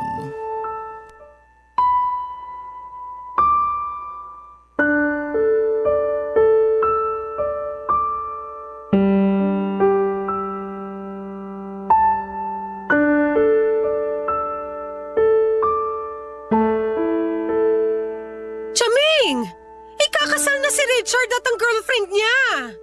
Ay, ganun talaga. Paano ganun talaga? Kung hindi ukol, abay hindi bubukol. Pero di ba ginamitan mo naman ng malalakas na orasyon? Ano nangyari? Ginamitan ko nga. Nakita mo naman ang epekto ng mga nakaraang buwan, hindi ba? Oo, nagkagulo sila, nag-away, nagkahiwalay. Di ibig sabihin, umepekto nga. Pero bakit ngayon hindi na? Ba't nagkabalikan sila? Gusto mo ba magsindi ulit ako ng kandila? Niloloko na ata ako ng mga kandila mo eh. Paano bang niloko ka? Nakita mo nga nagkahiwalay sila, hindi ba? Pero nagkabalikan din sila. Hindi ganito ang plano. Dapat forever sila magkakahiwalay. Ganun nga talaga. Yan na lang ba isasagot niyo sa akin ngayon? Malamang. Matapos lahat ng binayad ko sa inyo? Halos napunta na sa inyo lahat ng ipon ko para sa kinabukasan ng anak ko eh. Jill, nagpagawa ka sa akin ng ritual, hindi ba? Malamang kailangan mong magbayad. At saka ang sabi mo sa akin, babayaran mo ko. Ikaw ang nagpresenta. Pero sana, tulad ng ibang customer, maibigay man lang sana ang serbisyo na kailangan ko. Naibigay ko naman sa iyo ang kailangan mo. Napaghiwalay natin sina Richard at yung girlfriend niya. Uulitin ko lang. Nagkabalikan silang dalawa at ngayon ikakasal na. Ginawa ko na ang lahat, Jill. Pagpasensyahan mo na kung ano lang ang inabot ng makakaya ko. Gawin niya ulit ang paraan. Kausapin mo kung sino man yung nasa kabilang mundo na tumutulong sa inyo. Basta gawan niyo ng paraan. Ganyan na ba ang nagagawa ng pagmamahal mo para kay Richard? Ito ang nagagawa sa akin kapag hindi ko nakukuha ang serbisyong binayaran ko. Yan ang nagagawa ng mga taong hindi kayang pakawalan ng isang bagay na alam naman nilang tapos na. Hindi mo alam ang nararamdaman ko kaya ang dali para sa'yo na sabihin yan. Madali para sa akin na sabihin ito sa'yo dahil bata ka pa lang, ganyan na ang ugali mo. Naalala mo yung manika mong hindi mo naman na pinaglalaroan pero ipinagdadamot mo sa pinsan mong ipahiram. Ang dami mong bagong laruan pero ayaw mong bitawan yung luma para ibigay sa iba kahit alam mo namang hindi mo na naman kailangan. Ganyan ka talaga, Jill. Kinukulong mo sa mga palad mo yung mga tao o bagay na dapat matagal mo nang pinakawalan. Matagal na tayong hindi nagkasama kaya wala kang alam sa mga pagbabago ko ngayon. Nagbago ka ba talaga? O tulad ka pa rin ng batang Jill na sakim at puro sarili lang ang iniisip? Kung hindi ka na makasarili, asa ng anak mo ngayon? Bakit imbis na inaalagaan mo siya ngayon, nandito ka't nagagalit sa akin dahil hindi mo makuha ang isang bagay na hindi naman talaga para sa'yo? Sino ka ba para sabihin na hindi para sa akin si Richard? Hindi siya para sa'yo, Jill. Sa iba't ibang buhay, hindi siya nanatili sa'yo. Hindi siya para sa'yo. So pinirahan niyo lang ako? Alam niyo namang hindi pala siya para sa akin pero kuha ka ng pera sa akin para paasahin ako mapaghihiwalay mo yung dalawa? Napaghiwalay naman natin sila, hindi ba? Ilang beses pa nga. Pero tulad nga ng sinabi ko sa'yo, kung hindi nakatadhana para sa'yo, hindi talaga mapupunta sa'yo. Kahit pa ilang kandila ang sindihan natin, lutuin natin, hindi nun makakayanan ng itinakda. Tinakda kayong magkahiwalay. Itinakda si Richard para sa iba. Sana iyon ay maging klaro sa'yo. Hindi talaga siya para sa'yo. Para akong paulit-ulit na sinampal sa mga sinabi ni Chaming, Papa Dudut. Hindi ko matanggap na may katotohanan lahat ng sinabi niya.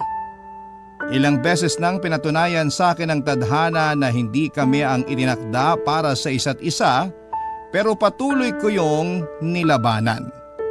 Totoo ang sinabi ni Chaming. Hindi ko magagawang pakawalan yung mga bagay na alam kong tapos na. Hindi ako natuto. Hindi ako pumayag na basta-basta na lamang mawala lahat ng bagay na gusto kong hawak ko lamang. Gaya na lamang ni Richard, Papa Dudut. Iniyak ko lang ang nararamdaman kong pait at sinubukan kong tanggapin pero hindi ko kaya. Nilabas ni Chaming ang barahan niya at saka walang pasabing binasahan ako ng kapalaran. Doon niya ipinakitang hindi talaga kami ni Richard ang nakatakda. Nakita na raw yon ni Chaming. Sina Richard at ang kanyang girlfriend ang nakatakdang magsama habang buhay. Parang dinagana ng dibdib ko sa mga sinabi ni Chaming, Papa Dudut.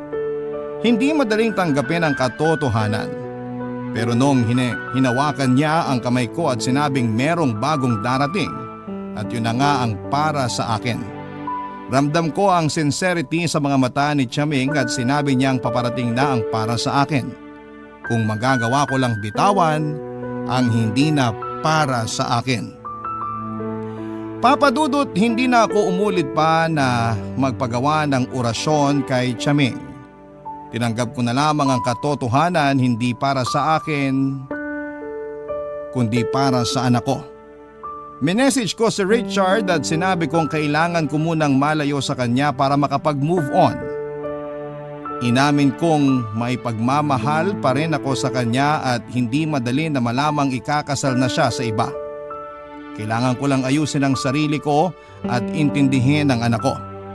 Naintindihan naman niya at humingi siya ng tawad sa lahat ng mga naging pagkukulang niya. Inayos namin ang para sa schedule ng anak namin at sinabi ko sa kanya na sa magulang ko na lang lumapit kung may kailangan siya sa anak namin. Hindi ko muna siya kayang makita o makausap man lang dahil baka kung ano pa ang magawa ko. Ikakasal na sila ngayong taon, Papa Dudut, at hindi pa rin ako makamove on sa kanya. Pero kinaya ko na ngayon. Bit-bit ko na lamang ang pag-asa na balang araw ay may darating din na para sa akin, na kapag hindi ko pa binitawan si Richard, itatago siya ng dakilang lumikha sa akin. Kaya ako bumitaw dahil alam kong may darating at yon ang mananatili para sa akin. Hanggang dito na lamang po ang aking liham, Papa Dudut. Maraming salamat po sa pangunawa at pagbabahagi ng aking kwento sa inyong mga masusugid na tagapakinig sa Barangay LS 97.1 Forever. Muli, maraming salamat po. Ang inyong forever at kapusong kabarangay, Jill.